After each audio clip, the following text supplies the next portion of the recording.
चलो students, we were discussing कि benzene ring जो है इसके ऊपर हम केमिकल प्रॉपर्टीज करने वाले हैं। तो बेंजीन रिंग के केमिकल प्रॉपर्टीज में हमने देखा कि benzene has two types of basic reaction, एक होता है एडिशन रिएक्शन और एक होता है सब्स्टिट्यूशन रिएक्शन।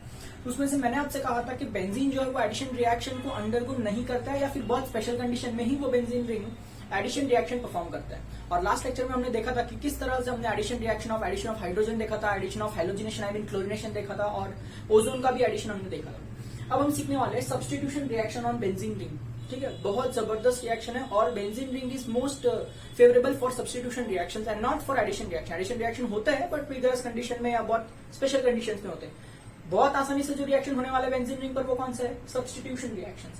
तो थोड़ा सा हम लोग को बेसिक इन्फॉर्मेशन और नॉलेज होना चाहिए इसके लिए और बाद में हम इसके अंदर आगे प्रोसीड करेंगे। बहुत ही इंपॉर्टेंट टॉपिक है, अगर ये अच्छी तरह से समझेगा तो ही आपको 12th में सारी रिएक्शन का कंसेप्ट बहुत अच्छे से बैठेगा दिमाग में। तो ध्यान दीजिएगा। देखो, अगर मैं कहता हूँ substitution reaction on benzene ring, तो सबसे पहले मेरी बात समझ लीजिए कि सब्स्टिट्यूशन रिएक्शन का क्या मतलब होता है। ठीक है, सब्स्टिट्यूशन रिएक्शन का एक क्या मतलब होता है हम लोग जरा समझने की कोशिश करते हैं। कि मान लेते हैं हमारे पास में कोई एलिमेंट है ए जो कोवेलेंटली बॉन्डेड है किसी दूसरे एलिमेंट से जिसका नाम है बी। ठीक, अब भैया मैंने क्या कर दिया, यहां पर कोई रिएजेंट ऐड कर दिया सी।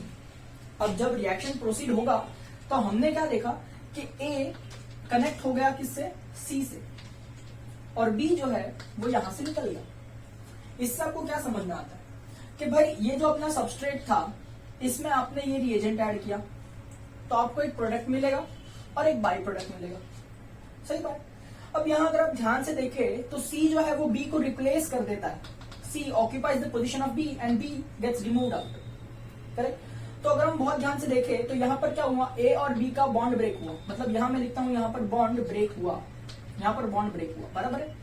ये सी और ये ए एक नया बॉन्ड फॉर्मेशन करते हैं, यानी यहां लिखता हूं मैं बॉन्ड फॉर्मेशन, बॉन्ड फॉर्मेशन। ठीक है, और ये जो बी है वो निकल गया, इसलिए मैं कहता हूं B is a leaving group. मैं कहता हूं B is a leaving group क्योंकि वो वहां से निकल चुका है। करेक्ट ना। तो ऐसे रिएक्शन को हम कहते हैं सब्स्टिट्यूशन। इसको आप बचपन में ऐसे कहते थे कि डिस्प्लेस हो गया है, कि B is being displaced by C. अभी हम उसको ऑर्गेनिक केमिस्ट्री की भाषा में सब्स्टिट्यूशन कहते हैं कि B is being substituted by C. तो आपको ये नया प्रोडक्ट मिलेगा और बी यहां से निकल जाएगा। जो निकल जाता है उससे हम कहते हैं लिविंग ग्रुप। उम्मीद करता हूं ये आपको थोड़ा थोड़ा समझ में आ रहा होगा। अब देखिए, बहुत ध्यान से समझिएगा, ये जो लिविंग ग्रुप है और इसका जो फंडा है या फिर ये रिएक्शन का जो फंडा है पूरे दो तरह में बांटा जाता है। ठीक है, एक दो नहीं बहुत सारे तरीके हैं, पर सबसे आसान तरीके दो है बाइफरकेट करने के, जो अभी इस लेवल पे पढ़ना जरूरी है। आप जैसे जैसे आगे बढ़ेंगे आपको और भी बाइफरकेशन और आपको और भी क्राइटेरिया पता चलते जाएंगे। बट अभी के लिए इतना जरूरी है कि सब्स्टिट्यूशन रिएक्शन दो टाइप के होते हैं। एक होता है इलेक्ट्रोफिलिक सब्स्टिट्यूशन रिएक्शन और एक होता है न्यूक्लियोफिलिक सब्स्टिट्यूशन रिएक्शन। देखिए, मैं ऐसा नहीं कह रहा हूं कि सिर्फ यही दो टाइप होते हैं। इलेक्ट्रोफिलिक होते हैं, न्यूक्लियोफिलिक होते हैं, फ्री रेडिकल सब्स्टिट्यूशन भी होते हैं, बहुत सारे टाइप्स है। बट हम सिर्फ इन दो पे अभी के लिए मेजरली फोकस करेंगे 11th और 12th स्टैंडर्ड के हिसाब से। ठीक है, तो अगर आप ध्यान से देखें, अगर मैं आपसे कहता हूं कि इलेक्ट्रोफिलिक सब्स्टिट्यूशन का मतलब क्या होता है तो बहुत ध्यान से समझिएगा कि भाई अगर हमारे पास में कोई एलिमेंट है ए और वो कनेक्टेड है बी से, आप समझ लीजिएगा कि ए जो है वो डेल्टा नेगेटिव है और बी जो है वो डेल्टा पॉजिटिव है। करेक्ट। अब इस पर जो अटैक करने वाला है सी वो भी डेल्टा पॉजिटिव होगा। तो अब क्या होगा कि यहां पर ए जो है वो डेल्टा नेगेटिव है, वो किससे कनेक्ट हो जाएगा? सी से कनेक्ट हो जाएगा जो कि डेल्टा पॉजिटिव है, और यहां से बी जो डेल्टा पॉजिटिव है वो निकल जाएगा। मतलब अब देखिए, मैंने आपसे ऑलरेडी कहा कि इलेक्ट्रोफाइल जो होता है वो समथिंग पॉजिटिव होता है, आपको पता है ना, और न्यूक्लियोफाइल जो होता है वो समथिंग नेगेटिव होता है, ये आपको ऑलरेडी पता है।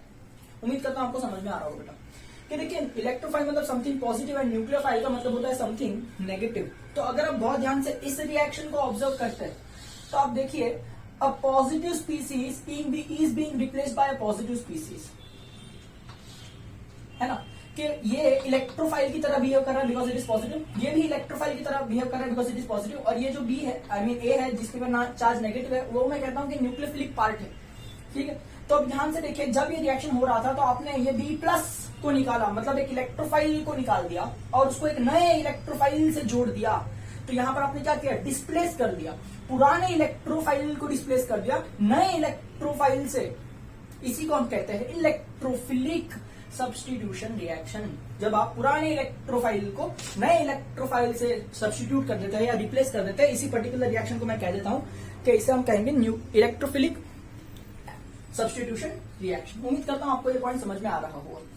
सिमिलरली बेटा अगर देखिए ऐसा कुछ होता कि ए है, ए मान लेते हैं डेल्टा पॉजिटिव है और बी मान लेते हैं डेल्टा नेगेटिव है। अनदर केस ले रहा हूं मैं, second case of the study ले रहा हूं, ठीक है, इस तरह से। और इसमें मैंने कोई सी ऐड कर दिया जो कि डेल्टा नेगेटिव है। आफ्टर द रिएक्शन मैंने देखा ए और सी के बीच में बॉन्ड बन रहा है। ए तो अभी भी डेल्टा पॉजिटिव ही है, सी जो है वो डेल्टा नेगेटिव है और यहाँ से बी डेल्टा नेगेटिव निकल गया, ठीक है। तो अगर आप इस रिएक्शन को बहुत ध्यान से ऑब्जर्व करें तो देखिए ये बी नेगेटिव एक न्यूक्लियोफाइल है, क्योंकि वो नेगेटिवली चार्ज होता है, हम उसे न्यूक्लियोफाइल ही कहते हैं। सी जो है वो भी एक न्यूक्लियोफाइल है। तो आप देख रहे हैं कि बी जो न्यूक्लियोफाइल है वो निकल गया और सी उसके जगह पर आ गया। देखिए सी और बी यहां से निकल गया। तो यहां पर क्या हो रहा है कि आप सब्स्टिट्यूट कर रहे हैं, पुरानी न्यूक्लियोफाइल को सब्स्टिट्यूट कर रहे हैं नए न्यूक्लियोफाइल से। ऐसे रिएक्शन को हम कहते हैं न्यूक्लियोफिलिक सब्स्टिट्यूशन रिएक्शन। उम्मीद करता हूं ये पॉइंट आपको बहुत अच्छी तरह से समझ में आया होगा। इसी तरह से आप समझ सकते हैं कि फ्री रेडिकल सब्स्टिट्यूशन क्या होता है। जैसे मैं समझा देता हूं आपको, ए और बी दोनों बॉन्डेड है, इसमें मैंने सी डाल दिया तो ए और सी बन जाएगा और बी निकल जाएगा। तो यहाँ पर बी इलेक्ट्रो ये फ्री रेडिकल बनेगा तो सी भी फ्री रेडिकल होगा। तो free radical replaces by free radical, मतलब पुराना फ्री रेडिकल हटेगा, नया फ्री रेडिकल आएगा। तो इसे हम कहते हैं फ्री रेडिकल सब्स्टिट्यूशन रिएक्शन। खैर फ्री रेडिकल अपने को इतना डिटेल में नहीं पढ़ना है, it is not there in the syllabus, but हमको क्या पढ़ना है, electrophilic and nucleophilic substitution reaction.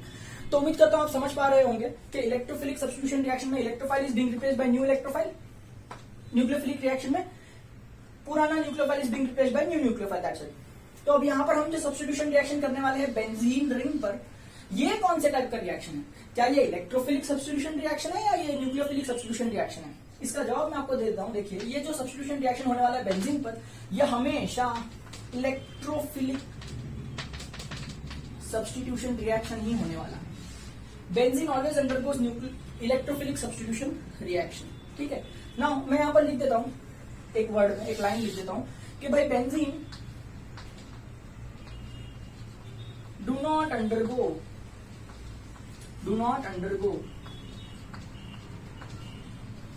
Nucleophilic substitution reaction under normal condition,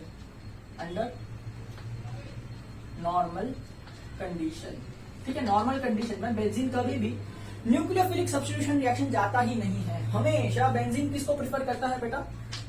electrophilic substitution को। अब ऐसा क्यों है, इसका रीजन आपके पास खुद ही है। देखिए अगर आप बेंजीन को बहुत अच्छे से ऑब्जर्व करते हैं तो बेंजीन का स्ट्रक्चर ना मैं बहुत अच्छे से लिखता हूं यहां पर आपके लिए, ठीक है, कुछ इस तरह से दिखाई देता है। देखिए आप चेक कीजिए,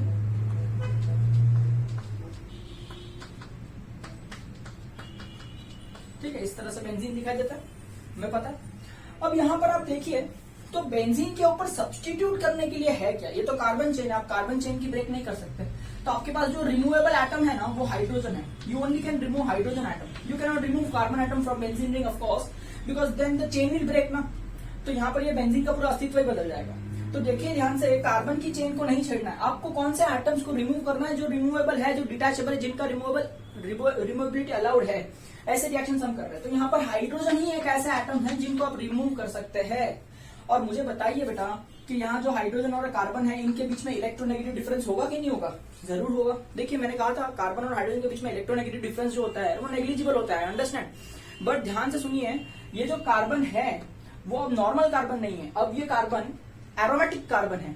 कहने का मतलब ये कि ये जो कार्बन है वो sp2 हाइब्रिडाइज्ड है, वो डबल बॉन्ड में इन्वॉल्व है। तो याद कीजिए, जब मैंने कहा था कार्बन और हाइड्रोजन में इलेक्ट्रोनेगेटिविटी का डिफरेंस नहीं होता है, तब मैंने कहा था कि कार्बन जो है उसके चारों बॉन्ड सिंगल होता है, यानी वो sp3 हाइब्रिडाइज होता है। बट यहाँ पर ऐसा कार्बन नहीं है बेटा। यहाँ पर ये जो कार्बन है थोड़ा सा स्पेशल कार्बन है, मैं लिख देता हूँ इसके बारे में। सभी कार्बन जो है यहाँ पर डबल बॉन्ड में इन्वॉल्व है कहीं ना कहीं से। तो ये जो है वो sp2 हाइब्रिडाइज्ड कार्बन एटम है। अब sp2 हाइब्रिडाइज्ड कार्बन एटम में जो s का परसेंटेज होता है, s कैरेक्टर जो होता है, आपको पता है कि ये होता है ऑलमोस्ट 33%, ठीक है। तो s कैरेक्टर 33% होने की वजह से कार्बन की जो इलेक्ट्रोनेगेटिविटी है वो ज्यादा हो जाती है। तो कार्बन और हाइड्रोजन में इलेक्ट्रोनेगेटिव डिफरेंस आ जाएगा। हमें पता चलेगा कि carbon is delta negative because वो इलेक्ट्रॉन खींचेगा बेंजीन रिंग से, because it is more electronegative, क्योंकि उसका एस कैरेक्टर ज्यादा है। और हाइड्रोजन जो है वो बेचारा हाइड्रोजन कुछ नहीं कर पाएगा, कार्बन इलेक्ट्रॉन खींचेगा तो हाइड्रोजन हो जाएगा डेल्टा पॉजिटिव। ये उम्मीद करता हूं आपको इंडक्टिव इफेक्ट का हल्का हल्का याद आ रहा होगा, थोड़ा बहुत आपको समझ में आ रहा होगा, ठीक है। तो इस तरह से देखिए यहाँ पर carbon becomes delta negative and hydrogen becomes delta positive. तो मेरी बात ध्यान से सुनिए, अगर ये स्पीसीज रिमूवेबल है और इस पर डेल्टा पॉजिटिव चार्ज है। Please come back here.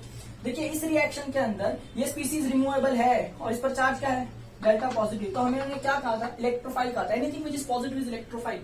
तो यहाँ पर H प्लस जो होता है, जो डेल्टा पॉजिटिव है, तो मैं कहूँ ये एक इलेक्ट्रोफाइल है, इलेक्ट्रोफाइल है। तो हम क्या पढ़ रहे हैं, इलेक्ट्रोफिलिक सब्स्टिट्यूशन रिएक्शन पढ़ रहे हैं। इसका मतलब आप हाइड्रोजन को रिमूव करेंगे। अगर हाइड्रोजन रिमूव होने वाला इलेक्ट्रोफाइल है तो मैं उसे कहूंगा लीविंग ग्रुप। कौन सा ग्रुप है, लीविंग ग्रुप, है ना। हाइड्रोजन लीविंग ग्रुप है, यहां से इलेक्ट्रोफाइल है वो निकल जाएगा ना। एक बार अगर यहां से इलेक्ट्रोफाइल निकल जाए तो सोचिए ना, कार्बन पर क्या चार्ज रह जाएगा। अगर ये हाइड्रोजन प्लस बनकर निकल जाए, बॉन्ड टूट कर ये हाइड्रोजन निकल जाए, तो कार्बन पर क्या चार्ज रह जाएगा बेटा, कार्बन पर चार्ज रह जाएगा नेगेटिव, है ना। और हमें पता है कि कार्बन जब नेगेटिवली चार्ज होता है, इस पे अगर नेगेटिव चार्ज होगा तो जो अटैक करने वाला स्पीसीज होगा, यानी मैं लिखता हूं अटैकिंग रिएजेंट, क्या लिख रहा हूं मैं, अटैकिंग रिएजेंट जो होगा वो भी कैसा होगा बेटा, पॉजिटिव ही होगा। क्योंकि अगर ये नेगेटिव है तो उस पर कौन अटैक कर सकता है, पॉजिटिव। तो कहने की बात क्या है, समथिंग पॉजिटिव अगर रिमूव होता है तो समथिंग नेगेटिव ही उसकी जगह पर रिप्लेस किया जा सकता है। ऐसा नहीं है कि आप पॉजिटिव हटा दोगे तो उसकी जगह नेगेटिव डाल दोगे, ऐसा इट इज नॉट पॉसिबल। क्योंकि बेटा जब भी पॉजिटिव निकलेगा तो इस एटम पर नेगेटिव चार्ज बचेगा, और इस पर अगर नेगेटिव चार्ज है तो अटैक करने वाला नेगेटिव कैसे हो सकता है, अटैक करने वाला हमेशा ऑपोजिट चार्ज होता है, यानी पॉजिटिव होगा। तो उम्मीद करता हूं आप समझ पा रहे होंगे कि एक बार अगर इलेक्ट्रोफाइल निकल जाए तो जहां से वो निकलता है वहां पर नेगेटिव चार्ज छोड़ देता है। इसलिए नया जो ग्रुप आने वाला है उसी भी पॉजिटिव ही होना पड़ेगा, यानी अटैकिंग रिएजेंट भी हमेशा क्या होगा, इलेक्ट्रोफाइल ही होगा। उम्मीद करता हूं आपको समझ में आ रहा होगा कि दिस इज हाउ बेंजीन के ऊपर हम जो सब्स्टिट्यूशन करेंगे हमेशा इलेक्ट्रोफिलिक सब्स्टिट्यूशन होगा। क्योंकि रिमूव होने वाला अगर एक इलेक्ट्रोफाइल है तो रिमूव होने के बाद जो रिप्लेस करेगा उसे वो भी एक इलेक्ट्रोफाइल ही होगा। तो this is how we take electrophilic substitution reactions on benzene. Now benzene के ऊपर न्यूक्लियोफिलिक सब्स्टिट्यूशन रिएक्शंस क्यों नहीं होते हैं वो मैं आपको बताने की कोशिश करता हूं, ठीक है। तो देखिए, let us try to understand why benzene does not undergo nucleophilic substitution reactions.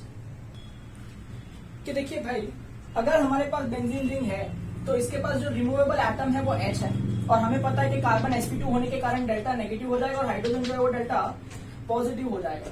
तो अगर आप बहुत ध्यान से समझे इस बात को, तो ये जो है वो इलेक्ट्रोफाइल की तरह बिहेव कर रहा है और कार्बन जो है यहाँ पर न्यूक्लियोफिलिक स्पीसीज की तरह बिहेव कर रहा है, करेक्ट। इसमें से रिमूवेबल एटम कौन है, हाइड्रोजन रिमूवेबल एटम है। तो यहाँ पर क्या है बेटा, अगर आपको न्यूक्लियोफिलिक सब्स्टिट्यूशन करना है, कौन सा सब्स्टिट्यूशन करना है, NU माइनस यानी न्यूक्लियोफिलिक, और सब्स्टिट्यूशन रिएक्शन अगर आपको करना है, इसका मतलब आपका जो अटैक करने वाला रिएजेंट होगा, यानी मैं अटैकिंग रिएजेंट की बात करता हूं, बताइए मुझे क्या होगा, न्यूक्लियोफाइल होगा या इलेक्ट्रोफाइल होगा, न्यूक्लियोफाइल होगा।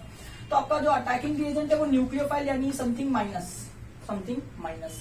तो मुझे बताइए समथिंग माइनस इस पर क्यों अटैक करेगा, नहीं करेगा, क्यों नहीं करेगा, मैं समझाता हूं। देखिए, अगर ये H प्लस ही है और अगर आप इस H प्लस को रिमूव कर देते हैं, if you remove this H plus, तो बेंजीन रिंग के कार्बन पर क्या चार्ज बच जाएगा, नेगेटिव।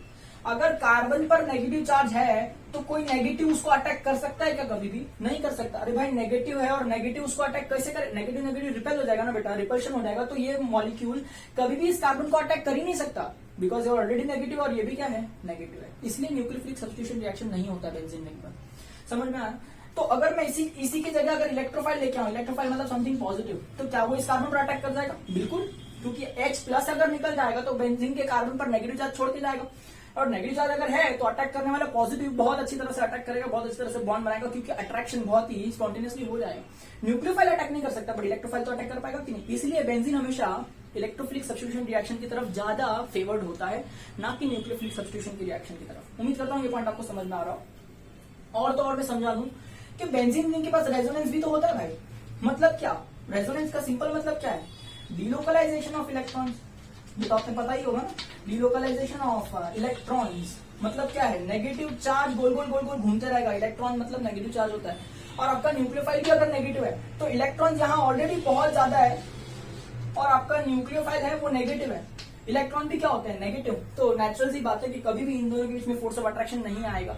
इसका मतलब ये न्यूक्लियोफाइल इस पर आसानी से अटैक नहीं करेगा। हाँ, बहुत विगरस कंडीशन कर दी, अगर कुछ स्पेशल कंडीशन अप्लाई कर दी तो ही न्यूक्लियोफाइल उस पर अटैक करे, अदरवाइज कभी भी न्यूक्लियोफाइल डायरेक्टली बेंजीन रिंग पर कभी अटैक नहीं करेगा। इसीलिए हम ऐसा कहते हैं कि बेंजीन रिंग पर हमेशा इलेक्ट्रोफिलिक सब्स्टिट्यूशन रिएक्शन होता है। देखिए, उम्मीद करता हूँ ये पॉइंट आपको मैं अच्छी तरह से समझा पा रहा हूँ। इसी चीज को मैं इंग्लिश में लिखा के नहीं देने वाला हूँ, ठीक है, आप चाहे तो टेक्स्ट बुक से डायरेक्टली पढ़ सकते हैं, या तो फिर आप, मैं जैसे सिखाते जा रहा हूँ, आप अपने भाषा में नोट बना के रख सकते हैं। आप समझ सकते हैं चीजों को कि क्यों इलेक्ट्रोफिलिक रिएक्शन होता है, क्यों न्यूट्रोफिलिक नहीं होता है। यही सब कंसेप्ट आपको सीखना है। अगर मैं लिखाने बैठ जाऊंगा ना सब इंग्लिश में, तो ये चैप्टर कभी खत्म ही नहीं होगा। ठीक है, उम्मीद करता हूँ आपको कंसेप्ट समझ में आ रहा होगा। अब बढ़ते हैं हम लोग आगे इलेक्ट्रोफिलिक सब्स्टिट्यूशन रिएक्शन के मैकेनिज्म की तरफ। तो देखिए, हमको बेंजीन के ऊपर जो इलेक्ट्रोफिलिक रिएक्शन करना है, कौन कौन से करना है मैं लिखा देता हूँ। ठीक है, सबसे पहला हम करेंगे H फॉर हैलोजिनेशन। ठीक है, नेक्स्ट हम करेंगे A फॉर असाइलेशन। नेक्स्ट हम करेंगे N फॉर नाइट्रेशन। नेक्स्ट हम करेंगे S फॉर सल्फोनेशन। और फिर से हम A वाला एक रिएक्शन करेंगे जिसका नाम है अल्काइलेशन। ठीक है, तो आप देख सकते हैं मैंने एक शॉर्टकट बनाया है यहाँ पर HANSA, हंसा, इस तरह से, है ना। मेरे टीचर्स ने मुझे ऐसे शॉर्टकट बता के सिखाया था, तो मैं भी आपको वैसे ही सिखा रहा हूँ कि HANSA, HANSA, these are the 5 electrophilic substitution reaction जो हमको करने बेंजीन पर। H stands for halogenation, A stands for acylation, N stands for nitration, S stands for sulphonation, A stands for alkylation. ठीक है, बहुत ही जरूरी रिएक्शन है, बहुत इंपॉर्टेंट रिएक्शन है, ये आपको दिमाग में रखना है। हम एक एक करके शुरुआत करते हैं। अब हम शुरुआत करेंगे नंबर 1 से, जिसका नाम है हैलोजिनेशन। ठीक है, बहुत ही आसान रिएक्शन है। देखिए, पहले मैं आपको रिएक्शन लिखा देता हूँ। हैलोजिनेशन का मतलब क्या होता है, हैलोजन आएगा, बेंजीन के ऊपर सब्स्टिट्यूट होने वाला एटम कौन होगा, हैलोजन होगा। तो यहाँ पर आप फ्लोरीन, क्लोरीन, ब्रोमीन, आयोडीन कुछ भी सब्स्टिट्यूट कर सकता है, पर इसमें जो मैं कंसीडर कर रहा हूँ वो नंबर 1 है क्लोरीनेशन। ठीक है, तो मैं आपको बताने जा रहा हूँ क्लोरीनेशन, तो ध्यान से सुनिएगा। क्लोरीनेशन यहाँ पर याद रखिएगा, हैलोजिनेशन जो हम करने वाले हैं, substitution reaction, electrophilic substitution reaction, ये आप दिमाग में रखिएगा। देखिए, मैं रिएक्शन सॉल्व करके बताता हूँ पहले आपको कि देखिए हमारे पास में जो बेंजीन रिंग है, मैं अच्छे से ड्रॉ करता हूँ बेंजीन रिंग को, कुछ इस तरह से हमारे पास में बेंजीन रिंग है। ठीक है, देखिए एक बार आपका हाथ बैठ जाएगा सभी रिएक्शंस पे, बाद में मैं सब रिएक्शन जो है बॉन्ड लाइन में करूंगा, मैं पूरा स्ट्रक्चर लिखने नहीं बैठूंगा कभी भी। ये तो अभी पहली बार हम पढ़ रहे रिएक्शन बेंजीन रिंग पे, इसलिए मैं ऐसा लिख रहा हूँ। खैर, ये हो गया हमारे पास में बेंजीन। अब देखो, मुझे करना है क्लोरीनेशन, तो मुझे इसमें ऐड करना होगा क्लोरीन। तो क्लोरीन मैं ऐड कर देता हूँ Cl2, हमेशा डायटोमिक होता है ना क्लोरीन, तो मैं क्या करूंगा, Cl2 ऐड करूंगा। क्या मैं Cl2 को इस तरह से लिख सकता हूँ, Cl connected to 1 more Cl। ठीक है, इस तरह से मैंने Cl2 के मॉलिक्यूल को दर्शाया है। ठीक, अब मैं जब रिएक्शन करूंगा तब क्या होगा हम देख लेते हैं। कि जब ये रिएक्शन कंप्लीट होगा तो हमने क्या देखा कि ये जो क्लोरीन मॉलिक्यूल है वो इस डबल बॉन्ड के अक्रॉस ऐड नहीं होता है। एक क्लोरीन यहां जाएगा, एक क्लोरीन इस कार्बन पर जाएगा, double bond become single bond, ऐसा नहीं होगा। क्योंकि भाई अगर double bond become single bond आपने कर दिया तो उसे हम एडिशन रिएक्शन कहेंगे। यहां पर बेंजीन रिंग खुद ब खुद कभी एडिशन रिएक्शन नहीं जाता है ना, उसको हमको विगरस कंडीशन में डालना पड़ता है, तो ही वो एडिशन रिएक्शन जाएगा। अब जो यहाँ पर रिएक्शन होने वाला है वो सब्स्टिट्यूशन होने वाला है। और कौन सा सब्स्टिट्यूशन होने वाला है, by the way electrophilic substitution होने वाला है। तो देखिए यहाँ पर मुझे कुछ कंडीशंस लगेगी, जैसे कि मैं आपको लिख देता हूं यहाँ पर कि कभी भी इलेक्ट्रोफिलिक सब्स्टिट्यूशन रिएक्शन करोगे, HANSA, हंसा में से कोई भी एक रिएक्शन अगर आप करोगे, आपको हमेशा लुईस एसिड की जरूरत पड़ेगी। किसकी जरूरत पड़ेगी, लुईस एसिड की जरूरत पड़ेगी। कहां पर, इस एरो पर आपको लुईस एसिड मेंशन करना होगा, मतलब लुईस एसिड के प्रेजेंस में ये रिएक्शंस होते हैं, अदरवाइज नहीं होंगे। अब देखिए लुईस एसिड की हमें क्या जरूरत आ पड़ी, तो लुईस एसिड क्या होता है, पहले आपको ये कंसेप्ट पता होना चाहिए। लुईस एसिड जो होता है वो इलेक्ट्रॉन पेयर एक्सेप्टर, ऐसा मैंने आपको सिखाया था। ठीक है, लुईस एसिड क्या होता है बेटा, इलेक्ट्रॉन पेयर एक्सेप्टर होता है, यानी ये लोन पेयर को एक्सेप्ट करता है। इलेक्ट्रॉन पेयर यानी क्या हो सकता है, लोन पेयर हो सकता है, कोई भी बॉन्ड पेयर भी हो सकता है। ठीक है, मतलब बोलने की बात क्या है कि 2 इलेक्ट्रॉन होंगे, इसको ये मॉलिक्यूल एक्सेप्ट करेगा, इसे हम लुईस एसिड कहते हैं। ठीक है, लुईस एसिड के बेस में ये रिएक्शन होगा। तो इसका काम क्या है सर, लुईस एसिड जो है वो electrophile generating agent, electrophile generating agent का काम करता है। सर कैसे करता है, हाँ मैं सब कुछ चीजें आपको समझाता हूँ, पहले आप रिएक्शन देख लीजिए क्या होगा। यहाँ पर मैं एक तौर से लुईस एसिड यूज करने जा रहा हूँ। कौन सा लुईस एसिड यूज कर रहा हूँ, ध्यान से सुनिएगा। मैं यूज कर रहा हूँ यहाँ पर FeCl3। ठीक है, जरा रिएक्शन कंडीशन को मैं डार्क मीडियम में करता हूँ, यानी रिएक्शन को अंधेरे में करेंगे, सनलाइट में नहीं करेंगे। ठीक है, अब क्या होगा देखिए, let us try to understand.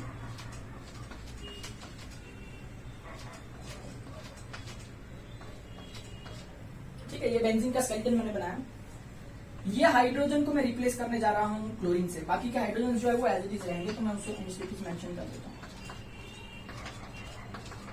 ठीक है, ये जो हाइड्रोजन है वो रिप्लेस हो चुका है, वो निकल चुका है, और उसके जगह क्या आ चुका है, क्लोरीन आ चुका है। तो आप समझिए ना, बहुत आसान रिएक्शन है। ये हाइड्रोजन और ये Cl है ना, दोनों एक दूसरे के साथ बॉन्ड बना लेगा और हाइड्रोक्लोरिक एसिड बनके यहां से निकल जाएगा।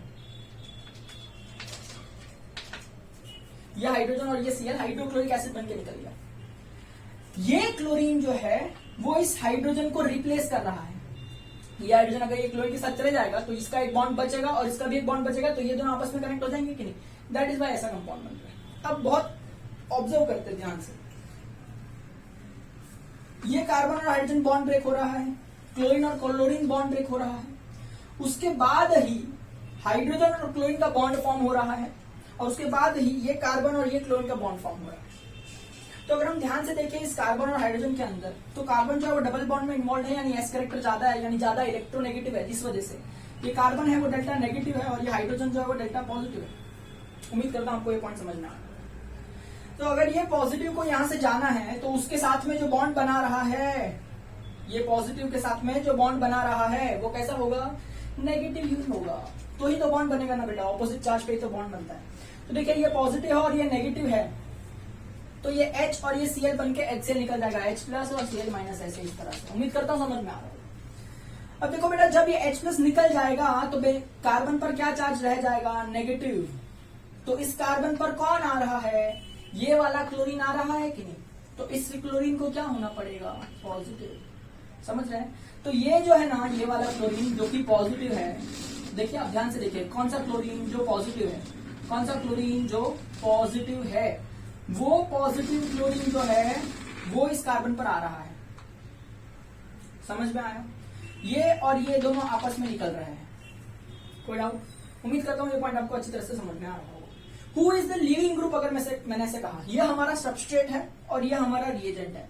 लिविंग ग्रुप हमेशा सबस्ट्रेट से निकलता है। सबस्ट्रेट से कौन निकल रहा है, हाइड्रोजन निकल रहा है। तो हाइड्रोजन हमारा क्या हो गया, लिविंग ग्रुप हो गया। Hydrogen is our leaving group. ठीक है, तो हाइड्रोजन निकल गया क्लोरीन के साथ और ये क्लोरीन यहां पर आ गया। तो अगर आप देखें तो एक पुराना इलेक्ट्रोफाइल रिप्लेस हो रहा है एक नए इलेक्ट्रोफाइल से। इसीलिए मैं कहता हूं कि ये रिएक्शन एक इलेक्ट्रोफिलिक सब्स्टिट्यूशन रिएक्शन है। ठीक है, उम्मीद करता हूं ये पॉइंट आपको बहुत अच्छी तरह से अच्छे से समझ में आ रहा होगा। अब मेरे दिमाग में एक सवाल उठ रहा है कि सर, यहां हमें समझ में आता है कि ये डेल्टा नेगेटिव है, ये डेल्टा पॉजिटिव है, बिकॉज इलेक्ट्रोनेगेटिविटी का डिफरेंस है, तो हेटेरोलिटिक बॉन्ड फिजन होगा, ये हम जानते हैं, हमने ये 14 चैप्टर में पढ़ा है। मुझे ये डाउट है कि अगर ये दोनों क्लोरीन साथ में है, अब दोनों क्लोरीन के बीच में तो कोई इलेक्ट्रोनेगेटिव डिफरेंस होता ही नहीं है, तो अब ये दोनों के बीच में जो बॉन्ड है उसमें जो इलेक्ट्रॉन है, ये दोनों वो तो एक दूसरे की तरफ अट्रैक्टेड होंगे ही नहीं, क्योंकि दोनों क्लोरीन का इलेक्ट्रॉन खींचने का हिम्मत बल शक्ति ताकत है, इलेक्ट्रोनेगेटिविटी सेम होती है।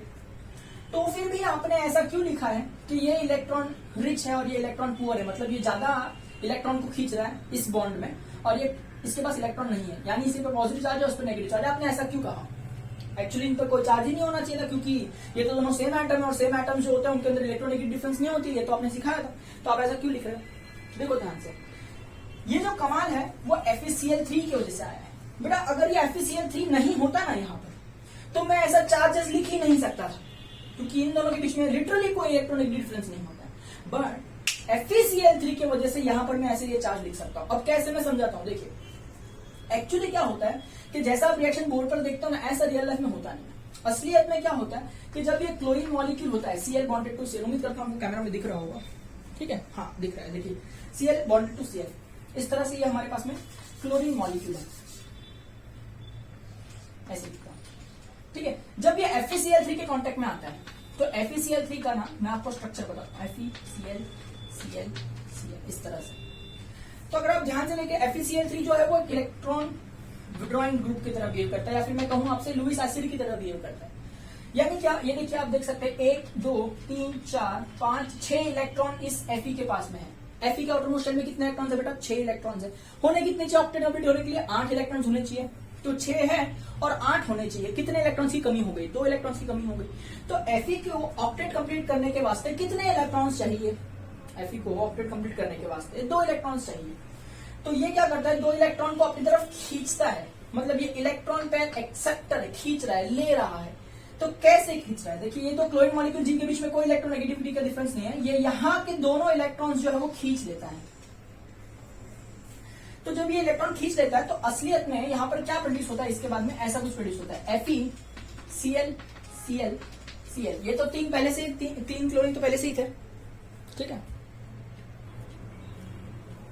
इस तरह से तीन क्लोरीन तो यहाँ पर पहले से ही थे, FeCl Cl और ये Cl। अब जब ये बॉन्ड बिकम्स बॉन्ड तो यहाँ पर एक नया बॉन्ड बन रहा है ना, ये क्लोरीन जो है वो इससे कनेक्ट हो गया। तो अगर आप देखें तो Fe यानी आयरन ने 2 इलेक्ट्रॉन 1 2 3 4 5 6 तो पहले से थे, 7 और 8 इलेक्ट्रॉन भी ले लिए, तो उसका ऑक्टेट कंप्लीट हो गया, वो खुश हो गया। अब जब ये दोनों इलेक्ट्रॉन इस क्लोरीन के द्वारा यहाँ पर चले जाएंगे तो ये जो क्लोरीन है इसके तो इलेक्ट्रॉन छिन गए, तो ये क्या हो जाएगा, डेल्टा पॉजिटिव हो जाएगा कि नहीं, वही है ये, समझ रहे। तो इस तरह से यहाँ पर से Cl+ जनरेट होता है और वो Cl+ इस रिएक्शन में घूमते घूमते यहाँ पर अटैक कर जाता है, इसलिए ये प्रोडक्ट बन जाता है। उम्मीद करता हूं आपको समझ में आ रहा होगा कि कैसे Cl+ को जनरेट करने में हेल्प करता है। अच्छा एक minute sir, what is plus, plus मतलब इलेक्ट्रोफाइल, तो सर इलेक्ट्रोफाइल किसने जनरेट करने में हेल्प की, लुईस एसिड ने हेल्प की। तो वही तो लिखा था कि ये रिएक्शंस में हमेशा लुईस एसिड की जरूरत होती है। लुईस एसिड क्या करता है, इलेक्ट्रॉन पेयर को खींचता है, लोन पेयर को खींचता है। तो इधर देखो इलेक्ट्रॉन पेयर को खींच लिया इसमें, तो जिसकी वजह से इलेक्ट्रोफाइल जनरेटिंग एजेंट की तरह काम करता है और इलेक्ट्रोफाइल जनरेट करके देता है। इस रिएक्शन में हमारा इलेक्ट्रोफाइल कौन था, क्लोरीन पॉजिटिव हमारा इलेक्ट्रोफाइल था। अगर इलेक्ट्रोफाइल इस रिएक्शन के दौरान घूम रहा होगा तो वो कार्बन नेगेटिव पर अटैक कर जाएगा और आपका यहाँ पर इस तरह से इलेक्ट्रोफिलिक सब्स्टिट्यूशन रिएक्शन होकर के कंपाउंड बन जाएगा। सर एक और सवाल है मेरे पास में, अगर ये क्लोरीन FeCl3 के पास चले गया और यहां से इस तरह बन गया तो मुझे एक्सप्लेन कीजिए कि ये Cl कहां से आया। ये तो ये वाला Cl है, वो तो यहाँ चले गया था तो वो कहां से आया। अब देखिए FeCl4 जो यहाँ पर बन रहा है, थोड़ी देर के बाद ये डिसोसिएट हो जाएगा, फिर से अपने आप को FeCl3 में कन्वर्ट कर देगा। जब ये अपने आप को FeCl3 में कन्वर्ट कर लेगा तो क्लोरीन के पास अपने इलेक्ट्रॉन वापस आ जाएंगे, तो ये बन जाएगा Cl-। क्या बन जाएगा, Cl-। तो FeCl3 अपने ओरिजिनल स्टेट में वापस आ जाता है, यानी लुईस एसिड रीजनरेट हो जाता है, वापस आ जाता है, बन जाएगा Cl-। अब ये जो Cl- बचा है वो किसके साथ जाएगा, अरे भाई सीधी सी बात है ना, H+ यहाँ से निकल गया होगा तभी तो ये Cl+ ने यहाँ अटैक किया होगा ना। तो ये निकला हुआ क्या है, H+ जो इस बीकर में घूम रहा है, और Cl- जैसे लिखेगा तो क्या बन जाएगा, HCl। इस तरह से उम्मीद करता हूँ आपको ये हल्का हल्का समझ में आया होगा कि मैंने क्या समझाने की कोशिश की है, किस तरह से रिएक्शन होते हैं। इतने आसानी से रिएक्शन होते नहीं जितने आप आसानी से बोर्ड पर लिख देते हैं, ठीक है। तो मैं ये रब करके फिर से रिएक्शन वापस लिखूंगा एक बार, और फिर मैं आपको असली मैकेनिज्म बताऊंगा कि रियल लाइफ में ये रिएक्शन हुआ क्या। तो चलिए बच्चों फिर से मेरे साथ लिखिएगा, chlorination reaction, chlorination of benzene में ऐसा कहता हूं, ठीक है। ये एक इलेक्ट्रोफिलिक सब्स्टिट्यूशन रिएक्शन है, ESR कैटेगरी का रिएक्शन है। चलिए शुरू करते हैं। तो हमने सबसे पहले क्या कर दिया, बेंजीन रिंग लिखना होगा हमें, तो चलिए मैं लिख देता हूं बेंजीन के ऊपर ये CH double bond CH single bond CH double bond CH single bond CH double bond CH, इस तरह से, बराबर। तो यहां पर हमें क्लोरीनेशन करने के लिए क्या ऐड करना है, इस बेंजीन रिंग के अंदर हमें ऐड करना होगा chlorine Cl bonded to Cl। But ये रिएक्शन अपने आप नहीं होता है, हमें यहाँ पर ऐड करना पड़ेगा FeCl3 इन डार्क कंडीशन, ठीक है। मतलब धूप में नहीं करना है रिएक्शन को, सनलाइट में नहीं करना है, ऐसे ही नॉर्मल डार्क कंडीशन में करिएगा। अब उसके बाद यहाँ पर क्या बनेगा इसको हम समझते हैं, स्टेप बाय स्टेप समझते हैं। देखिए स्टेप नंबर 1 में क्या होता है, स्टेप नंबर 1 में आपका ये जो रिएजेंट है इसे हम क्या कहेंगे, रिएजेंट। तो मैं लिख देता हूँ, स्टेप नंबर 1 में देखिए आपका जो रिएजेंट है वो लुईस एसिड के साथ रिएक्ट करता है, ठीक है। और ऐसा रिएक्शन करने के बाद यहाँ पर आपको एक कॉम्प्लेक्स मिलता है, कॉम्प्लेक्स मतलब थोड़ा डिफिकल्ट आयन मिलता है, कॉम्प्लेक्स बस ऐसा ही समझ लीजिए। प्लस आपको यहाँ पर मिलेगा एक इलेक्ट्रोफाइल, इलेक्ट्रोफाइल यानी समथिंग विच इज पॉजिटिव, सही बात है। उम्मीद करता हूँ ये पॉइंट आपको अच्छी तरह से समझ में आ रहा होगा कि किस तरह से आपको एक इलेक्ट्रोफाइल मिलता है। चलिए सॉल्व करते हैं इस रिएक्शन को। देखिए रिएजेंट कौन है, क्लोरीन, तो मैं Cl बॉन्डेड टू Cl ले रहा हूँ। लुईस एसिड कौन है, FeCl3, तो देखिए FeCl3 से रिएक्ट कर जाएगा, क्या बन जाएगा, एक कॉम्प्लेक्स बन जाएगा। कैसे कॉम्प्लेक्स बन जाएगा मैं समझाता हूँ। देखिए FeCl3 जो है उसको मैं थोड़ा ओपन करके लिखता हूँ, ये रहा Fe, ये रहा Cl, ये रहा दूसरा Cl और ये रहा तीसरा Cl, बराबर है। यहाँ पर ये जो बॉन्ड पेयर है वो bond pair becomes a bond pair, bond pair becomes a bond pair, ऐसा सीन होता है। तो इसके बाद क्या हो गया, यहाँ पर आपको क्या मिलेगा, Fe, यहाँ पर Cl पहले से था, यहाँ पर पहले से Cl था, यहाँ पर भी Cl था। अब ये क्लोरीन भी यहाँ पर कनेक्ट हो जाएगा। देखिए ये जो दोनों इलेक्ट्रॉन्स है वो ये क्लोरीन के थ्रू यहाँ से कनेक्ट हो रहे हैं। आप देखिए सही है। तो ऐसा करने पे क्या हुआ, ये जो इलेक्ट्रॉन है वो ये क्लोरीन का है, वो तो अभी भी उसी के पास है ना बेटा, बट ये जो इलेक्ट्रॉन है जो कि इस क्लोरीन का था वो शिफ्ट होके Fe पे चले गया है। तो असलियत में अगर आप देखें तो किसने इलेक्ट्रॉन खोया, इस क्लोरीन ने इलेक्ट्रॉन खोया और इस क्लोरीन ने इसका इलेक्ट्रॉन खींच के इसको दे दिया। सिंपल सी बात है। तो अगर आप ध्यान से देखें, मैं आपको दो सवाल पूछूंगा, यहां पर किसने इलेक्ट्रॉन खोया और किसने इलेक्ट्रॉन पाया। यहां पर ये इलेक्ट्रॉन इस क्लोरीन का था, वो अभी भी उसी के पास है, बट ये इलेक्ट्रॉन जो इस क्लोरीन का था वो Fe के पास चले गया है। तो इलेक्ट्रॉन ट्रांसफर ये क्लोरीन से ये Fe की तरफ हुआ है कि नहीं। तो बताइए मुझे, किसने इलेक्ट्रॉन खोया, इसने इलेक्ट्रॉन खोया, और किसने इलेक्ट्रॉन पाया, Fe ने इलेक्ट्रॉन पाया। सही बात है। तो यहां पर और क्या बचेगा, ये क्लोरीन बचेगा कि नहीं, जिसने अपना इलेक्ट्रॉन खो दिया है। तो जो इलेक्ट्रॉन खोता है पॉजिटिव होता है, और जिसने इलेक्ट्रॉन पाया नेगेटिव, यानी Fe के ऊपर नेगेटिव चार्ज, यानी ये पूरे बॉक्स के ऊपर में नेगेटिव चार्ज लिख देता हूं, -1 लिख देता हूं, बराबर है, क्योंकि एक इलेक्ट्रॉन। तो देखिए ना, रिएजेंट में जब लुईस एसिड आएगा तो एक कॉम्प्लेक्स बनेगा और एक इलेक्ट्रोफाइल बनेगा। तो सही है ना, रिएजेंट में जब लुईस एसिड आएगा तो एक कॉम्प्लेक्स बनेगा और एक इलेक्ट्रोफाइल बनेगा। ऑफकोर्स कॉम्प्लेक्स में नेगेटिव चार्ज होगा ऑफकोर्स, और ये इलेक्ट्रोफाइल बनेगा यहाँ पे। तो ये है हमारे पास में इलेक्ट्रोफाइल, ये क्या है हमारे पास में इलेक्ट्रोफाइल। ये हो गया अपना स्टेप 1। स्टेप नंबर 2 में देखिए क्या होगा, यहां ध्यान दीजिएगा, मैं यहां लिखता हूं। स्टेप नंबर 2, स्टेप नंबर 2, अपना जो इलेक्ट्रोफाइल है अटैक करेगा, अटैक्स ऑन बेंजीन। किस पर अटैक करेगा भाई, बेंजीन पर अटैक करेगा। तो चलिए बेंजीन पर अटैक करवाते, ये रहा बेंजीन, लिख लीजिए। बेंजीन का स्ट्रक्चर बना लेता हूं मैं फटाफट। सही है, सभी के पास एक हाइड्रोजन होगा, अच्छी तरह से लिखिएगा, घाई मत करिएगा। हाँ, तो अपना इलेक्ट्रोफाइल है क्लोरीन में लिख देता हूं यहाँ पर Cl+, ये अपना इलेक्ट्रोफाइल है। ये अटैक करेगा बेंजीन पे, कहां पर, किसी भी कार्बन पर कर सकता है। मैं इस कार्बन पर करवाता हूं कि इसका अटैक भाई इस कार्बन पर अगर हो जाए तो ये जो H है वो क्या बन के उठ जाए, ये Δ+ हो जाएगा, ये कार्बन डेल्टा नेगेटिव हो जाएगा, क्योंकि इलेक्ट्रोनेगेटिव डिफरेंस है। तो सही बात है ना, ये पॉजिटिव जो है वो इसी की तरफ आएगा और ये H है वो यहां से निकल जाएगा, H यहां से निकल जाएगा। ठीक है, तो इसके बाद क्या हो जाएगा, इसके बाद देखिए कुछ ऐसा स्ट्रक्चर हो जाएगा,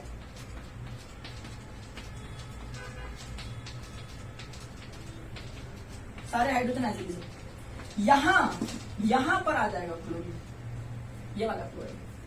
सही बात। और यहां से कौन निकल जाएगा, H+, यानी देखिए H+ निकल गया। तो वही तो मैं कह रहा हूं, H+ भी निकल गया, तो ये भी इलेक्ट्रोफाइल ही तो है। तो वही तो मैं कह रहा हूं, पुराना इलेक्ट्रोफाइल निकल जाएगा, नया इलेक्ट्रोफाइल आ जाएगा, तो ये हमारा कंपाउंड बन गया। अब H+ का क्या होगा, इसलिए अब हमको करना पड़ेगा स्टेप नंबर 3, लास्ट स्टेप।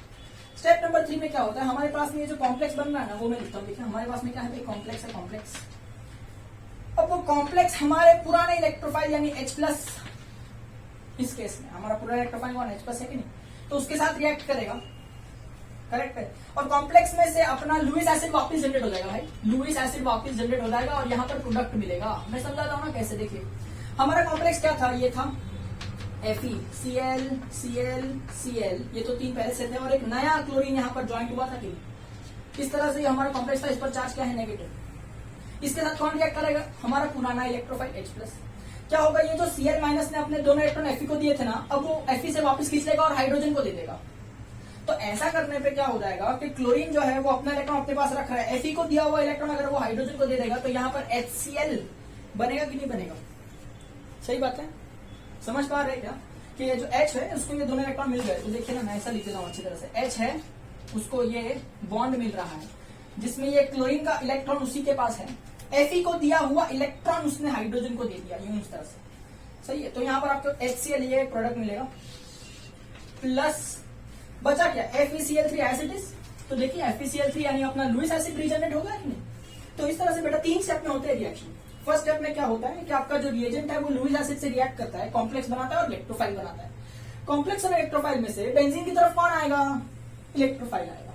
तो सेकंड स्टेप में बेंजीन की तरफ इलेक्ट्रोफाइल आएगा, इलेक्ट्रोफाइल बेंजीन को अटैक करेगा। सही बात है। और नया इलेक्ट्रोफाइल अगर इंट्रोड्यूस होता है तो पुराना इलेक्ट्रोफाइल निकल जाएगा, तो सेकंड स्टेप में आपको पुराना इलेक्ट्रोफाइल बाहर मिलेगा। अब पुराना इलेक्ट्रोफाइल क्या करेगा, वो जाके आपके कॉम्प्लेक्स से रिएक्ट करेगा जो कि फर्स्ट स्टेप में बना था। तो कॉम्प्लेक्स से अगर पुराना इलेक्ट्रोफाइल रिएक्ट करता है तो वहां से अपने को एक प्रोडक्ट मिल जाता है और अपना लुईस एसिड रीजनरेट हो जाता है। ये दिमाग में रख के हुए चलना है। उम्मीद करता हूँ ये पॉइंट आपको अच्छी तरह से समझ में आ रहा होगा कि ये रिएक्शन कैसे हो रहा है। ठीक है, तो इसमें बहुत सवाल पूछे जा सकते हैं आपको। तो यहाँ पर हमारा प्रोडक्ट क्या बना, बहुत सिंपल है, देखने वाले को तो बहुत सिंपल लगता है कि हाँ भाई ये जो H है और ये जो Cl है उसको हटा दो, सीधा HCl बना के निकाल दो, ये जो Cl है उसको यहाँ रिप्लेस कर दो, तो ये क्या हो जाएगा, फटाफट ऐसे लिख सकते हैं आप कि यहाँ पर हाँ Cl आ गया। ठीक है, देखने वाले को बहुत आसान लगता है कि ये H और ये Cl HCl बन गया, ये Cl इसकी जगह पर आ गया तो ये कंपाउंड बन गया, रिएक्शन खत्म हो गया। लेकिन इतना आसानी से होता नहीं है भाई, हमको पूरा सीखना पड़ता है कि रिएक्शन कैसे चल रहा है ना। फर्स्ट स्टेप में ये इससे रिएक्ट करता है, ये बनता है, ये बेंजीन पर अटैक करता है, H निकलता है, वो H फिर से इससे रिएक्ट करता है, इसे पूरा स्टेप बाय स्टेप आपको तीनों स्टेप समझ में आने चाहिए, तब जाके आपको पूरा कंसेप्ट समझ में आएगा। चलिए नामकरण कर लेते हैं। ये जो कंपाउंड है हमारे पास में, इसका नाम है बेंजीन। ये तो हमारे पास में क्लोरीन था, तो सबको बताइए। ये जो कंपाउंड हमारे पास में बन जाए, बेंजीन के ऊपर क्लोरीन है तो क्या कहेंगे, बोलो इसे, ये हो जाएगा क्लोरोबेंजीन। अगर मैं इसका IUPAC नेम लिख रहा हूं तो ये हो जाएगा क्लोरोबेंजीन। कॉमन नेम तो आपको पता ही होगा, बेंजीन रिंग को फिनाइल रिंग भी कहते हैं, तो आप इसे फिनाइल क्लोराइड भी कह सकते हैं, फिनाइल क्लोराइड भी कह सकते हैं। उम्मीद करता हूँ ये पॉइंट आपको अच्छी तरह से समझ में आ रहा होगा कि किस तरह से भाई बन गया यहाँ पर फिनाइल क्लोराइड। चलिए सिमिलरली अगर मैं आपसे कहूं कि ब्रोमिनेशन करके बताइए, तो क्या आप ब्रोमिनेशन कर पाएंगे, ब्रोमिनेशन ऑफ बेंजीन रिंग। चलिए करते हैं bromination of benzene ring. Same procedure रहेगा, तीनों स्टेप आपको समझ में आने चाहिए, तीनों स्टेप आपके बुक में अच्छी तरह से लिख लीजिएगा, हम फिर से वो तीनों स्टेप को रिवाइज करते चलेंगे। तो देखिए अगर ब्रोमिनेशन करना हो तो कैसे होगा, ध्यान से सुनिएगा।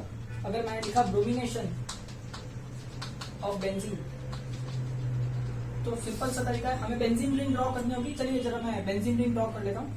अभी के लिए मैं आपके लिए जो बेंजीन रिंग है वो बॉन्ड लाइन में बनाता हूँ।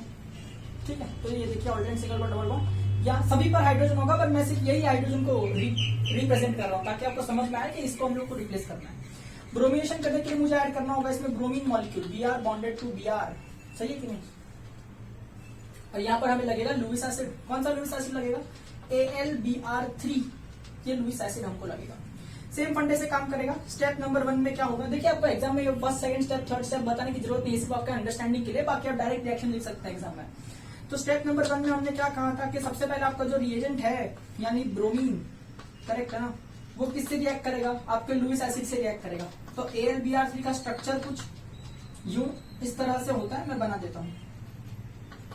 ठीक है, अब क्या होगा मुझे बताइए, ये जो है वो यहाँ पे इलेक्ट्रॉन्स आ जाएंगे, तो ये बन जाएगा Al, यहाँ पर एक Br था पहले से, यहाँ पर एक Br था पहले से, यहाँ पर एक Br था पहले से, एक नया Br बनेगा कि नहीं यहाँ पर, कुछ इस तरह से। तो ये जो पूरा कॉम्प्लेक्स है इस पर चार्ज आ जाएगा नेगेटिव, और यहाँ से देखिए अगर आप ध्यान से देखिए दोनों इलेक्ट्रॉन इस ब्रोमीन के द्वारा इस एल्यूमिनियम को गए, तो ये ब्रोमीन के पास से इलेक्ट्रॉन चले गए ना, तो ये जो ब्रोमीन है वो प्लस बनकर निकलेगा, यानी ये आपका इलेक्ट्रोफाइल है। ये कौन है आपका इलेक्ट्रोफाइल, सही है ना।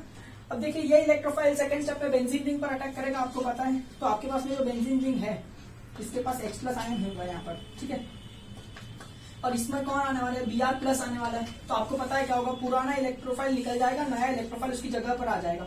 तो अब ये बेंजीन रिंग के पास में क्या आ जाएगा, ठीक है, इस बेंजीन रिंग के पास में यहाँ पर ब्रोमीन आ जाएगा और यहाँ से H+ निकल जाएगा। ये पुराना इलेक्ट्रोफाइल है कि नहीं। तो थर्ड स्टेप में बताइए मुझे क्या होगा, मैं यहाँ लिखता हूँ, लिखिए थर्ड स्टेप में। मेरा बोर्ड थोड़ा छोटा है तो लिखने में दिक्कत हो रही है, उम्मीद करता आप समझ पा रहे होंगे कि जो थर्ड स्टेप में जो H+ है वो क्या करेगा, H+ आपके कॉम्प्लेक्स वाले कंपाउंड के साथ रिएक्ट करेगा। तो कॉम्प्लेक्स में कौन था, Br तीनों जगह पे था ही था, यहाँ पे भी एक ब्रोमीन होगा कि नहीं। अभी क्या हो जाएगा, ये जो पेयर ऑफ इलेक्ट्रॉन है वो फिर से इस H को मिल जाएंगे, तो यहाँ पर H बॉन्डेड टू Br बन जाएगा और लुइस एसिड ओरिजिनल शेप में वापस आ जाएगा AlBr3 बन करके, ठीक है, इस तरह से।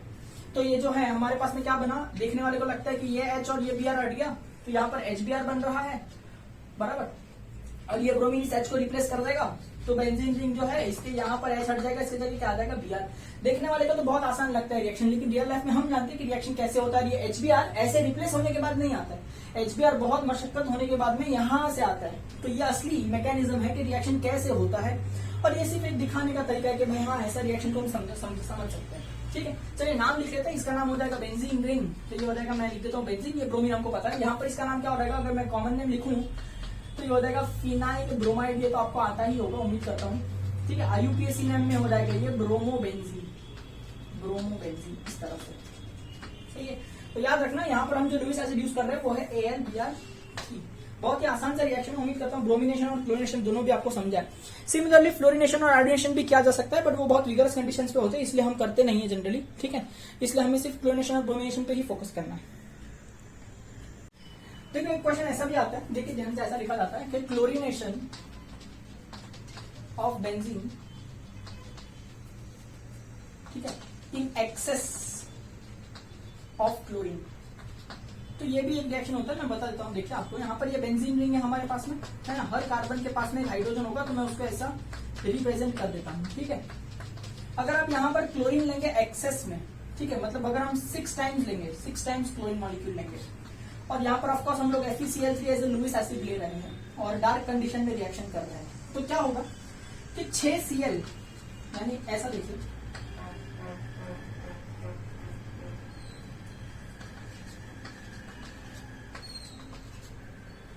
एक 2 3 4 5 और ये 6Cl हमने लिए। इसको अगर हम लोग AlCl3 या FeCl3 हमारा जो लुईस एसिड है उससे हम रिएक्ट करवा देंगे, तो यहाँ पर ये भी 6 बार लगेगा, तो आपको यहाँ पर 6 बार कॉम्प्लेक्स मिलेगा, करेक्ट ना, और आपको 6 बार Cl प्लस मिलेगा कि नहीं। There are 6 electrophile able to produce from here, 6 बार क्लोरीन प्लस मिलेगा, तो सारे के सारे हाइड्रोजन हट जाएंगे। तो ऐसे केस में क्या हो जाएगा, एक्सेस ऑफ क्लोरीन लेंगे तो एक नहीं बल्कि सारे के सारे हाइड्रोजन हट जाएंगे, उसके जगह क्या आ जाएगा, क्लोरीन आ जाएगा, है ना। और यहाँ पर देखिए एक H और एक Cl HCl बनाता है, दूसरा H और दूसरा Cl HCl, ऐसे करते करते 6 HCl बनेंगे, क्योंकि 6 के 6 hydrogen will be replace by 6 के 6 क्लोरीन। तो ये ऐसा कब होता है, जब आप इसको एक्सेस में लेते हैं, तब होता है कि सारे के सारे हाइड्रोजन जो है वो इलेक्ट्रोफिलिकली सब्स्टिट्यूट हो जाएंगे क्लोरीन से। ठीक है, अगर उन्होंने एक्सेस में नहीं कहा एक्सेस में, तो आपको सिर्फ एक ही हाइड्रोजन हटा के एक ही क्लोरीन लगाना है। अगर एक्सेस में कहा है तो ऐसा आप कर सकते हैं। This is excess of chlorination. Homework में आपको एक्सेस ऑफ ब्रोमिनेशन करना होगा, बहुत सिंपल है, यहाँ पर बस AlBr3 हो जाएगा, दैट्स इट। यहाँ पर ब्रोमीन यूज करना होगा। इसका नाम लिख लेते हैं, ये हो जाएगा हेक्सा क्लोरो बेंजीन, ये एक ही नाम है इसको, हेक्सा क्लोरो बेंजीन, याद रखिएगा। उम्मीद करता हूँ ये पॉइंट आपको समझ में आ रहा होगा। होमवर्क में आपको एक्सेस ऑफ ब्रोमीन लेके रिएक्शन करना है, हेक्सा ब्रोमो बेंजीन बनेगा। ठीक है, तो उम्मीद करता हूँ इतना आप कर लेंगे। यहाँ तक आपको सारी चीज समझ में आई होगी। चाहे तो एक बार आप जाके रिवाइज कर लीजिए 14 चैप्टर में कि इलेक्ट्रोफाइल क्या होता है, न्यूक्लियोफाइल क्या होता है, लुईस एसिड लुईस बेस क्या होता है, ये सब मैं BDL लेक्चर्स में आपको बता चुका हूँ। तो एक बार जाके आप अच्छी तरह से उनको समझ लीजिएगा। ठीक है, यहाँ तक आप करिएगा, फिर इसके अगर बावजूद आपको कोई डाउट आता है तो मुझसे बिल्कुल पूछेगा। आगे के रिएक्शन है जैसे कि नाइट्रेशन हो गया, एसाइलेशन, सल्फोनेशन, ये सब हम आने वाले लेक्चर्स में देखने वाले हैं। ठीक है, alright, that's all for today's lecture.